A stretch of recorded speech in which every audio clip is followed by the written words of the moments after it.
What's up everybody, my name is Mo, and today we are doing another tag video.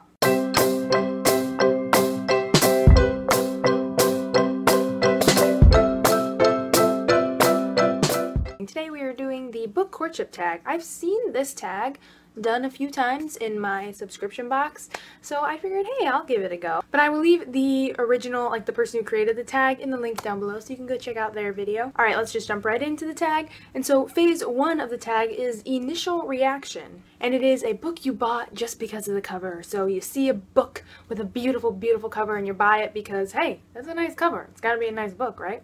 This is a really old book, and I think I've talked about it in multiple videos on my channel.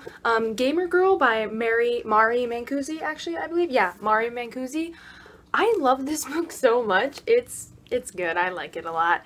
I bought this a long time ago, like middle school, I want to say. So, back then I bought everything just because of the cover. There was no booktube for me to learn about new books. Phase 2 is first impressions, and so a book you got just because of the summary. Mine for this one is also one I got in middle school and is super old.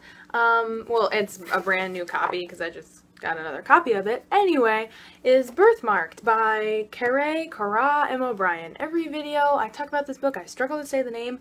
I still can't say it, and I still don't know how to say it. But yeah, I really like this book.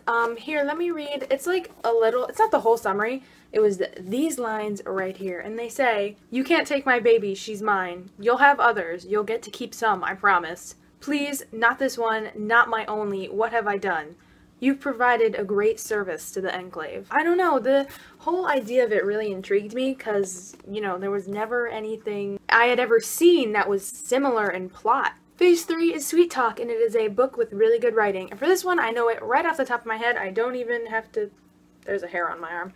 I don't even have to think about it for like more than 5 seconds. It is The Book Thief by Marcus Zusak, my favorite book of all time, which I also always talk about in videos, which probably gets very annoying after a while, and I'm sorry. I'm sorry.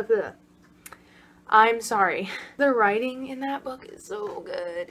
It tells you about a really sad thing right before the sad thing happens, and guess what? You still cry. It basically spoils you for the sadness, and you still get really sad. I cried in that book. To me, that's great writing. If a book can make me cry, make me really feel the situation and what the characters are going through, that's insane. Want to know why it is such a good indicator of really good writing if I cry while reading the book? Let me show you. Do you see this thing? Yeah, this book, it's called The Fault in Our Stars by John Green. I didn't cry when I read it. I will give you 3 seconds to absorb that information. Yeah, I didn't cry, okay? I don't know, I just didn't. The writing wasn't good enough to make me cry. So, if it makes me cry, then that's some pretty good writing. Also, the style is beautiful, and The Book Thief, it's amazing, it really is. Phase 4 is First Date. A first book of a series that made you want to go and read the other ones. For this one, I'm going with Cinder by Marissa Meyer because I went out and immediately bought Scarlet right after I finished reading it because it was so good. It's such an amazing book. I don't have it right now. I'm loaning it to my sister to get her to read it, which she probably won't end up doing, but whatever. But it's so good. Like, it was such an interesting story. I love Disney movies, so you know, the fairy tales were a big part of my life, especially Cinderella. Cinderella's not my favorite Disney movie or anything, but just the whole, I don't know, all the fairy tales and then modernizing them so much that they're more modern than us right now. You know, future technology, all that stuff. I just thought it was so cool. A perfect blend of fairy tales and science, and I loved it. It was really good. Phase 5 is Late Night Phone Calls, and this question wants to know, what is a book that kept you up all night? Are you ready for this? I don't think you are. The Mark of Athena by Rick Riordan. The House of Hades by Rick Riordan. Blood of Olympus by Rick Riordan. The Lost Hero by Rick Riordan. The Son of Neptune by Rick Riordan. I stay up all night reading these puppies, okay? I swear. I don't think you want to. Look how big they are. Do you see how big they are? Yeah, I read fast, but I stayed up late reading these. The day they all came out, I read them, and like right after I got home from school, because usually it was on a school day for me, I read them. And I didn't stop until I finished, and sometimes that took me into the middle of the night, and that's just what happens. Who cares if there's class the next day? It doesn't matter. What matters is Percy Jackson. Also, the Twilight books. Specifically Breaking Dawn and Eclipse, I believe, when I first read them. I stayed up all night reading them. I think it was Breaking Dawn, because that one's pretty dang big. Phase 6 is Always on Your Mind, or Always on My Mind, yeah. And it is a book that you could not stop thinking about.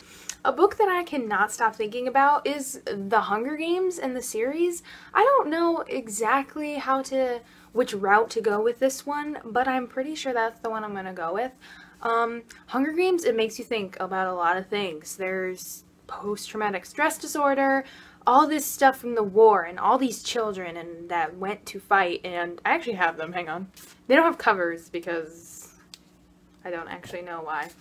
These are my sister's copies, but I get them because she doesn't read. Look how nice they are, though. Like,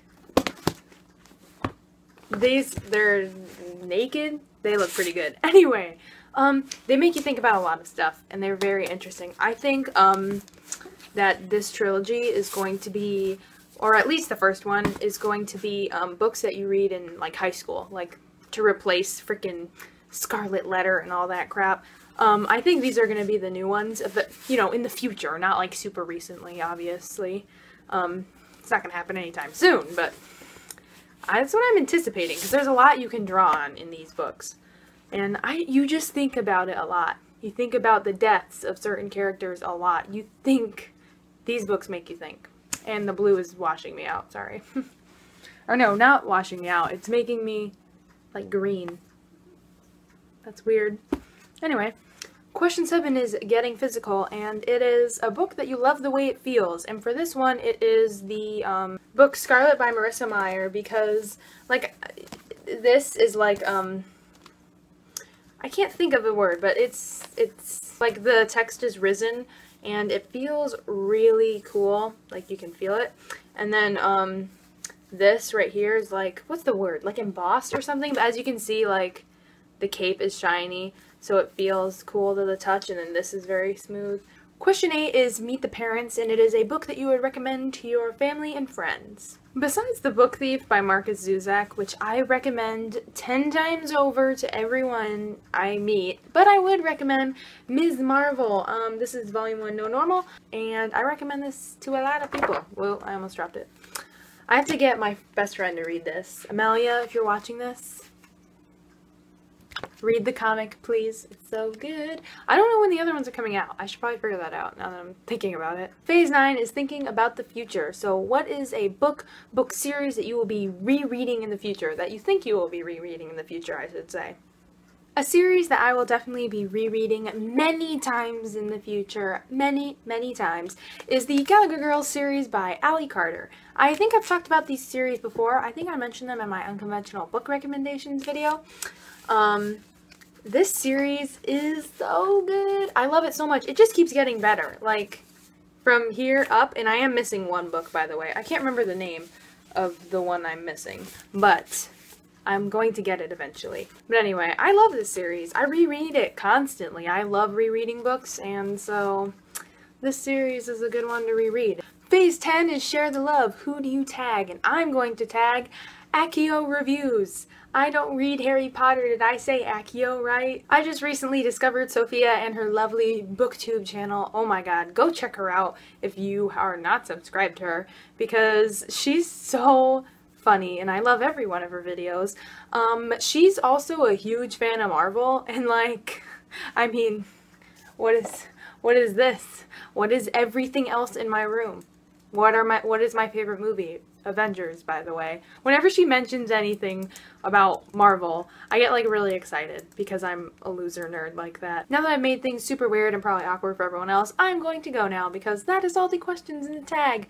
Give it a big thumbs up if you enjoyed it, and if you didn't enjoy it, then I guess you can give a thumbs down, but that would be very mean. Don't do that. It's not nice. So yeah, that's pretty much it. I hope you enjoyed, and I will see you next time with another video. Bye! Second video in a row wearing the red lipstick. Are you impressed? Sorry, that was really